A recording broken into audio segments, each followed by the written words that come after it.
మీద పడేసినటువంటి సంఘటనలు మనం చూస్తూ ఉన్నాం. అదేవిధంగా పెట్టుబడి మరోసారి పెట్టాలన్నా కనీసం పెట్టుబడి సాయం కూడా రాక రైతు భరోసా గతంలో వచ్చేది, ఇప్పుడు ఆ పరిస్థితులు కూడా ఇప్పుడు లేవు కాబట్టి పూర్తిగా వ్యవసాయం అనేది ఇబ్బందికరంగా మారింది. కనీసం ఇంత జరుగుతున్నా కూడా ఏ ముఖ్యమంత్రి కూడా ఇక్కడ ఉప ముఖ్యమంత్రి కానీ ఎవరైనా కూడా వెళ్ళి ఆ పంటలు పరిశీలించి పంటలకు ఇదిగో ఇది ఇస్తామనేటువంటి భరోసా ఇచ్చే నాదుడు కూడా లేడు. విద్యార్థుల పరిస్థితి అలానే ఉంది.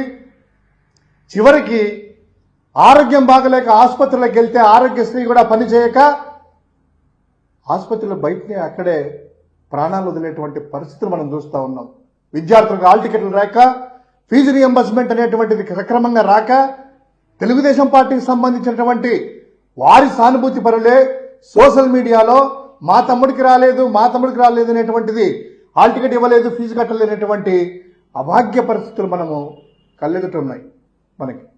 సో ఇంత జరుగుతుంటే ఎమ్మెల్యేలేమో బీజేపీ ఎమ్మెల్యేలు, అదేవిధంగా టీడీపీ ఎమ్మెల్యేలు ఈరోజు ఈనాడు వాళ్ళ యొక్క పచ్చపత్రికలను చూశాను, పతాక శీర్షికల్లో చూశాము. ఆదినారాయణ రెడ్డి అంట ఏ విధంగా చేస్తా ఉన్నాడు, కనీసం అంటే సిమెంట్ ఫ్యాక్టరీలని ప్లాంట్లను కూడాను రన్ చేసుకోలేనటువంటి పరిస్థితులు ఈరోజు ఎదురవుతున్నాయి. కొత్త పరిశ్రమలు దేవుడెరుగు, ఉండే పరిశ్రమలు జిందాల్ లాంటి పరిశ్రమలు పారిపోయాయి.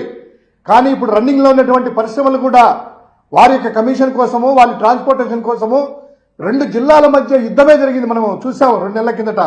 తాడిపత్రి ఎమ్మెల్యే వారి కుటుంబ సభ్యులు, దివాకర్ రెడ్డి వాళ్ళకి, అదేవిధంగా ఆదినారాయణ రెడ్డి వాళ్ళకి. సో ఈ విధంగా ఇంత ఉంటే నిమ్మకు నీరెత్తినట్టు కూడా ఈ ప్రభుత్వ పెద్దలకు కానీ వారి పార్టీ నాయకులకు కానీ లేదు. ఈరోజు చూసుకున్నట్లయితే వాళ్ళ యొక్క పరిస్థితులేమో చాలా బాగున్నాయి. వాళ్ళ యొక్క విలాసాలు, సరదాలు, సంతోషాలు వాళ్ళకు ఉన్నాయి. కానీ రాష్ట్ర ప్రజలందరూ కూడా చాలా ఇబ్బంది పడతా ఉన్నారు. ఆయనేమో చంద్రబాబు నాయుడు గారు ఏమో ఇవన్నీ ఏమి పట్టించుకోకుండా ఈరోజు తను 25,000 గజాలలో, అంటే 5 ఎకరాల 25 సెంట్లలో పెద్ద పెద్ద భవనాలు, ప్యాలెస్లు, భవంతులు కట్టుకుంటూ ఒక పక్క, తర్వాత తన పుట్టినరోజు కోసము విదేశాలకే కుటుంబాలంతా కూడా వెళ్ళాయంట. ఉప ముఖ్యమంత్రి గారేమో ఆయన ఏం చేస్తున్నారో ఎవరికి తెలియదు.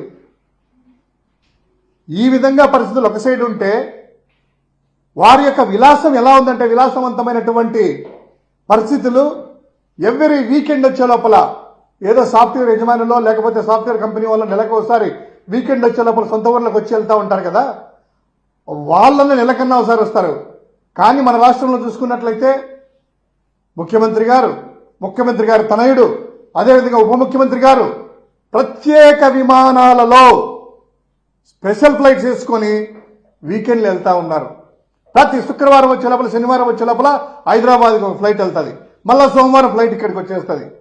ఈ విధంగా ఇబ్బడి ముబ్బడిగా ఖర్చులు చేసుకుంటూ విలాసవంతమైనటువంటి మీరు జీవితాన్ని గడుపుతూ రాష్ట్ర ప్రజలేమో చాలా వాళ్ళ పరిస్థితులు చాలా ఘోరంగా ఉన్నాయి. ఈరోజు రైతులు ఆదుకునే వాళ్ళు లేరు, విద్యార్థులకు భరోసా ఇచ్చేవాళ్ళు లేరు, రోగులకి సక్రమంగా మందులు కానీ వైద్యం ఇచ్చేవాళ్ళు లేరు.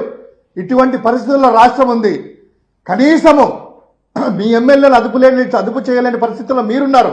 విచ్చలవిడిగా మీరు చేసుకోండి, మేము సంపాదించుకుంటాము, మీ కాంట్రాక్టులు మీరు చేసుకోండి, మీ యొక్క దోపిడీలు మీరు చేసుకోండి, గనులు ఖనిజాలు ఏది కూడాను ఉండనీయకుండా మొత్తం దోచుకోండి, విలాసవంతమైనటువంటి జీవితం గడుపుదాం నాయకులము.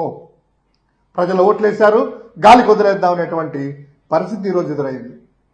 సో వైఎస్ఆర్ కాంగ్రెస్ పార్టీ, మా పార్టీ తరఫున అందరినీ కూడాను డిమాండ్ చేస్తూ ఉన్నాము.